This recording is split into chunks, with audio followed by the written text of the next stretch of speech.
E aí, pessoal, bem-vindos ao Partiu 25K de número 5. Eu gostaria de começar esse vídeo falando para você que nem nada que eu vou falar aqui é uma recomendação de investimento para você. Estou apenas mostrando o que eu faço com a minha própria carteira, de acordo com os meus objetivos. Então, com a sua carteira, com seus objetivos, você deve analisar cada ativo da forma que você quiser investir. Mas bem, para você que é novo aqui nesse vídeo, o que é o Partiu 25K? Basicamente, essa série é uma série onde eu busco alcançar o patrimônio investido de R$ 25.000 num prazo de até maio de 2025. Aí você deve estar olhando isso, caso você seja novo aqui, deve pensar que talvez seja um objetivo baixo ou talvez muito ousado. Pois bem, eu tracei esse objetivo pois eu acho que é um valor que acaba mudando um pouco a minha vida, obviamente, mas é um valor que, como meta das pessoas, pode ser um valor que também faz uma diferença. O primeiro objetivo, no geral, geralmente é ter uma reserva de emergência, ter um valor guardado. Depois disso, o primeiro objetivo, que é o principal de todos, é alcançar R$ 10.000 investidos. Eu já fiz um vídeo aqui, o link está aqui, se eu não me engano, mas para você assistir qual a importância e por que todo mundo depois de você juntar R$ 10.000. Mas no meu caso, depois de eu alcançar R$ 10.000, eu coloquei essa meta de alcançar R$ 25.000. Por quê?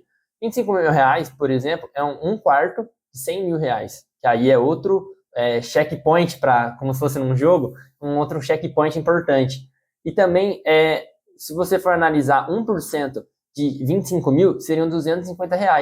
Então, é um valor já significativo que, entrando todos os meses, já faz muita diferença na vida de qualquer um. Dito isso, vamos olhar para o que eu fiz com a minha carteira nesse último mês, então vou aqui mostrar meus aportes. Felizmente, estamos conseguindo manter uma constância de aportes. Óbvio que, assim, pelos cálculos, talvez eu tenha que aumentar esses aportes se eu quiser alcançar esse objetivo de R$ 25.000. Mas, por enquanto, estamos conseguindo manter uma constância de aproximadamente R$ 1.000 de aporte por mês, o que, obviamente, já é um valor muito bom e até fora da realidade para algumas pessoas, mas, felizmente, com esforço, economizando, com planejamento, você pode conseguir isso, assim como eu, felizmente, estou conseguindo por enquanto. Então, olhando para o que eu aportei nesse último mês, primeiramente eu comprei Tesouro e PCA+. Eu já falei aqui um pouco sobre Tesouro e PCA+, mas basicamente é um título de Tesouro Direto, indexado à inflação, e por que eu investi em PCA+, nesse último mês? Pois eu queria aumentar um pouco minha participação em renda fixa, eu queria aumentar um pouco dessa alocação na minha carteira, e PCA é um título que eu gosto muito, pois você vai estar protegido da inflação, e ainda no caso, como eu peguei PCA mais 6%, vírgula alguma coisa que eu não vou lembrar agora, eu estou protegido da inflação e ainda vou ganhar um rendimento de 6% ao ano. Então, para mim, é um rendimento que eu considero bom e eu estou protegido. Lembrando que na sua carteira você vai ter ativos de mais risco, talvez vão apresentar maior retorno, e também ativos de maior segurança, como é esse caso do IPCA+. Falando nesses ativos de maior risco, maior retorno, eu também, como sempre, comprei mais Bitcoin, comprei mais Ethereum. Bitcoin e o Ethereum estavam passando por uma grande oscilação. Então, se você for olhar aí o gráfico dos últimos dias, Bitcoin, Ethereum e qualquer outra criptomoeda, eles estão uma montanha-russa. Então, eu aproveitei um desses momentos que estavam em baixa e adquiri um pouco mais de Bitcoin e Ethereum. Mas perceba que o aporte que eu fiz nesse mês foi bem menor do que eu fiz no último mês. Isso por quê? Porque eu tenho que respeitar a alocação na minha carteira. Então, eu não poderia, por mais que estivesse em baixa, comprar tanto Bitcoin, tanto Ethereum, pois eu tenho que respeitar minha estratégia de investimento e a alocação que eu quero de cada ativo. Por isso eu não consegui não, mas decidi não comprar tanto quanto eu poderia, justamente por isso. Mas um ativo, tanto Bitcoin quanto Ethereum, e quanto outra criptomoeda que vocês vão ver no próximo Partiu 25K, são ativos que eu gosto muito e acredito muito, por isso eu tenho em minha carteira. O outro ativo que eu comprei nesse mês também foi o Word 11. O Word 11 é o ETF, eu acho que é o ETF, talvez um dos ativos que eu mais falei aqui, se você for puxar todos esses vídeos. Já tem muita explicação dele, então se você ainda não viu, sugiro que veja os outros Partiu 25K, que é muito bom para você ir analisando e percebendo a construção dessa carteira, a construção e evolução do patrimônio. Isso que eu acho que deve ser muito legal para qualquer um assistir. Então, eu adquiri mais ETF, o Word 11 no caso, só que perceba que eu comprei 3 cotas e esse valor total deu R$ 336, ou seja, eu paguei R$ 112 por cota. Quando eu tinha feito meu primeiro aporte em Word 11, eu paguei R$ 101. Obviamente, para a cota que eu paguei R$ 101, eu obtive valorização. Só que para essa cota, obviamente, eu paguei mais caro do que eu paguei na outra. Meu preço médio deu uma subida. Mas é isso que eu gostaria que você entendesse. Que você, às vezes, principalmente no caso de um ETF, um fundo, você não deve se apegar ao preço médio. Pois a tendência do fundo é sempre continuar subindo. É diferente de uma ação que geralmente é um pouco mais volátil, então é ideal que você compre na baixa, venda na alta, depois faça esse processo. Com o ETF não acontece isso. Então eu comprei essa cota a 112 e atualmente a cota do ETF está em 115, ou seja, eu obtive mais R$ 3 de lucro por cota que eu comprei. E perceba que foi R$ 3 de lucro por cota em apenas um mês. Você pode olhar isso e falar, pô, R$ 3, o que vai mudar isso? Mas se você analisar percentualmente, isso dá quase 2, 3% de retorno em um mês para um único ativo. E óbvio, se você fizer isso por 12 meses, qual que é o retorno disso? É impressionante, entendeu? Então é isso que você tem que ir analisando e observando. E por último, mas não menos importante, fazia tempo que eu não comprava alguma ação aqui, e nesse último mês eu comprei Fleury, FLRI3. Então a Fleury é a nova ação da nossa carteira. Eu não vou me estender tanto aqui para falar sobre múltiplos, a questão da análise mesmo que eu utilizei para comprar Fleury, justamente porque eu estou planejando alguns vídeos para ações. Como você viu, eu comecei um processo de fazer um guia definitivo para você começar a investir. Então lá vai ter um pouco mais analisando a fundo ações para você conseguir entender melhor os índices, os indicadores e como analisar uma ação. Por isso que eu não vou me estender nisso neste vídeo. Neste vídeo é mais focado para a gente dar uma observada na nossa carteira. Mas eu vou falar um pouco sobre como é a Fleury, que basicamente é uma empresa de serviços médicos. Então ela se destaca muito no ramo da saúde, ela está posicionada em quase todos os estados do Brasil, prestando serviços médicos como aplicação de vacinas, consulta a domicílio, diversos fatores assim. O que é muito importante quando a gente vai analisar uma ação é justamente isso, perceber como ela se posiciona dentro do mercado. Então a Fleury, segundo as análises assim, olhando, ela tem uma posição de destaque no ramo que ela atua. Por isso ela acabou entrando aqui. E além disso tudo, obviamente, é uma ação que estava teoricamente barata. E por isso ela entrou agora aqui na carteira do canal. Então eu comprei um total de 31 cotas, que deu aproximadamente 400, quase R$ 500. E a gente vai olhar aqui na carteira, a gente vai analisar certinho. Mas foi isso que eu comprei de Fleury nesse último mês também. E além disso, outra coisa que eu gosto de olhar quando eu vou comprar uma ação é a resiliência da empresa. Então a Fleury é uma empresa que tem mais de 90 anos de história. Então pensa assim, 90 anos de história, isso foi aproximadamente 1934. Ou seja, é uma empresa que existe desde antes da Segunda Guerra Mundial. Passou por pandemia agora, por exemplo, embora teoricamente em época de pandemia talvez seja bom para o ramo de saúde, não sei, não tenho essa informação. Mas passou por algumas crises que já teve no mundo, Guerra Fria, Guerra do Golfo, a crise de 2008. Então, sempre eu gosto de também olhar ações de empresas que possuem essa resiliência, que estão há muitos e muitos anos no mercado. Porque elas já passaram por diversas crises, obviamente, nada impede de vir alguma crise que prejudique uma empresa e faça ela quebrar. Mas, quando uma empresa demonstra toda essa resiliência de anos e anos e anos, é um bom indicador, é um bom sinal para você que essa empresa pode ser uma boa empresa para você ter em sua própria carteira. Então, aqui, dando uma olhada na nossa rentabilidade nesse último mês, perceba que foi um mês de baixa para a nossa carteira, infelizmente. Nesse último mês, eu preciso dizer que, assim, ocorreu uma volatilidade no mercado. Então, no começo do mês, principalmente, o mercado estava em alta e muitas das ações e outros ativos subiram, realmente subiram. O Banco do Brasil, que desde que eu tinha comprado só tinha caído, chegou a subir, bater mais de R$ 29 a cota, só que agora, recentemente, caiu tudo de novo. Então, agora o Banco do Brasil está por 27, nem sei se chegou a bater 26, mas está por volta dos R$ 27 a cota. Então, no geral, o mercado, depois de uma subida, deu uma caída.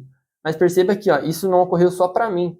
Se a gente for olhar aqui, IBOV, que é o índice da Bolsa Brasileira, ele caiu menos 2% nesse mês, enquanto a minha carteira caiu 1,5%, o que é bom. Fundos imobiliários também deram uma boa caída de 2%, e acaba que é o que a gente tem em maior posição na nossa carteira, conforme a gente vai olhar daqui a pouco, que são ações e fundos imobiliários, representam quase 50% da minha carteira.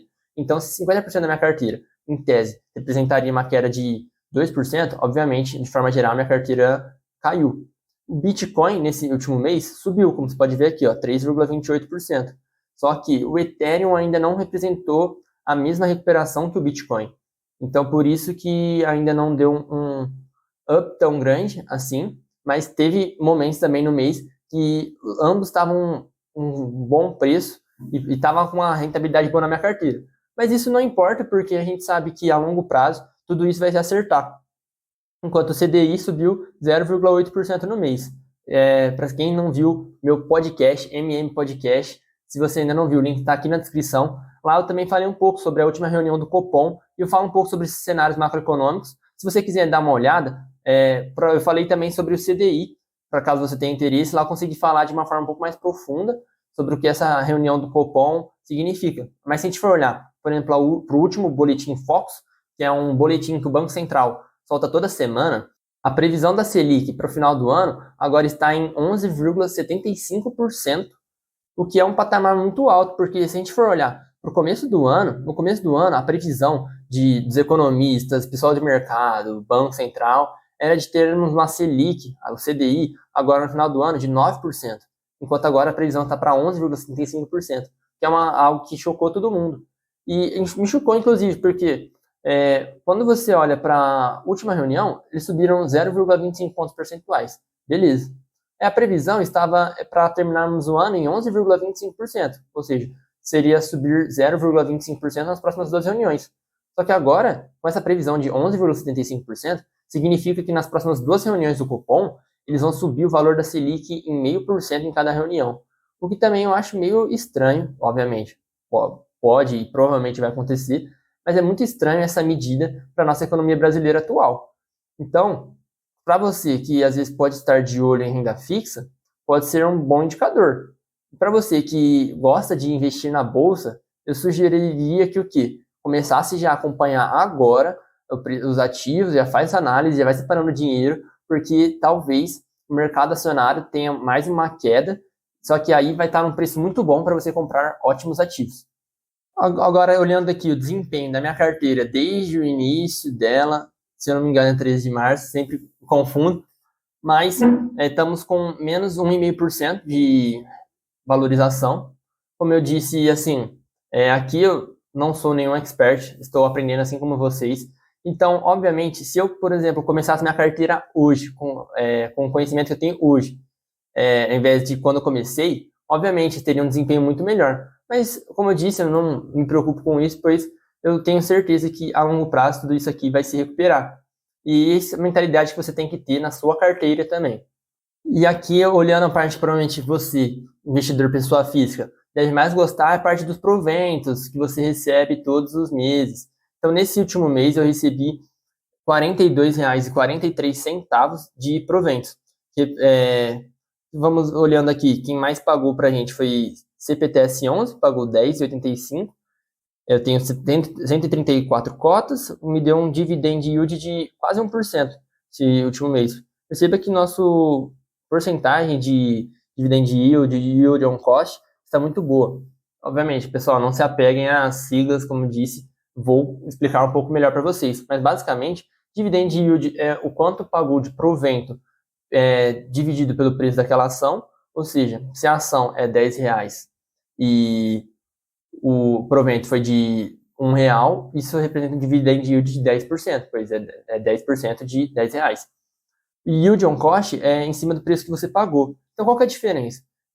Dividend yield é o dividendo que você recebe em cima do valor da cotação, da ação, do fundo imobiliário, do valor de mercado de momento. E yield on cost é esse mesmo valor, só que em comparação ao preço que você pagou. Afinal, né, sempre o preço que você pagou é o preço que vai estar de mercado agora. Nesse mês também, a gente pode analisar aqui que eu recebi juros sobre capital próprio da BBAS3, que é Banco do Brasil.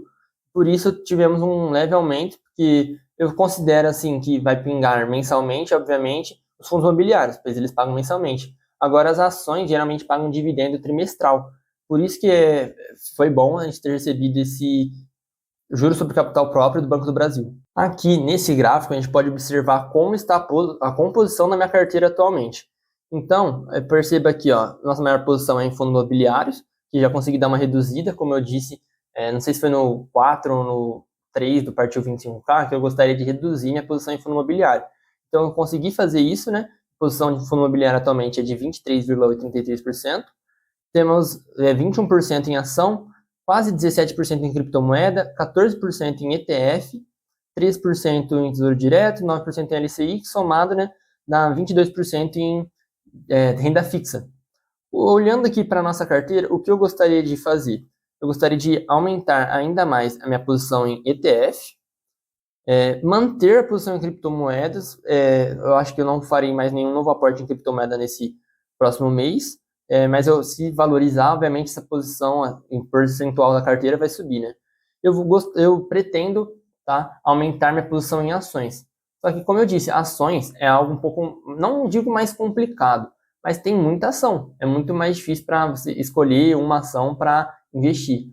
Mas, de todos os estudos que eu venho realizando, é algo que eu quero aumentar minha posição justamente porque é um tipo de ativo que eu vejo que oferece mais retorno comparado aos outros. Obviamente, os outros oferecem um bom retorno comparado ao seu risco, mas eu gostaria de aumentar um pouco minha posição nesses ativos também. E aqui, por último, pessoal, a minha posição por cada ativo. Então, eu estou passando aqui para baixo, você deve estar olhando, você pode, se quiser dar um pause para analisar cada ativo que eu tenho, você pode ver aqui meu preço médio, o preço atual, quanto eu ganhei por cada ativo. E analisando aqui, as mesmas posições que estavam bem, continuam bem, que é o Word 11, Bitcoin, e as mesmas posições que estavam em baixa, né, estão em baixa também ainda, que é Mitre, né, e Ethereum. Perceba que, assim, por mais que esse valor aqui seja alto, por exemplo, prejuízo de R$ 187, em termos percentuais da carteira, não é um valor tão chocante, tão alto, né? Então, eu acredito que a gente vai conseguir fazer essa recuperação. E analisando aqui em termos de patrimônio, estamos na metade do desafio. Ainda restam, deixa eu fazer as contas aqui, ó, novembro, dezembro, janeiro, fevereiro, março, abril e maio. Ou seja, faltam 7 meses. Então, faltam 7 meses para a gente aportar o resto do que precisamos para bater o objetivo. Então, a gente vai ter que, obviamente, melhorar essa rentabilidade e os aportes. E aí, mas deixa aqui embaixo, aqui nos comentários, se você acha que a gente vai conseguir bater esse objetivo.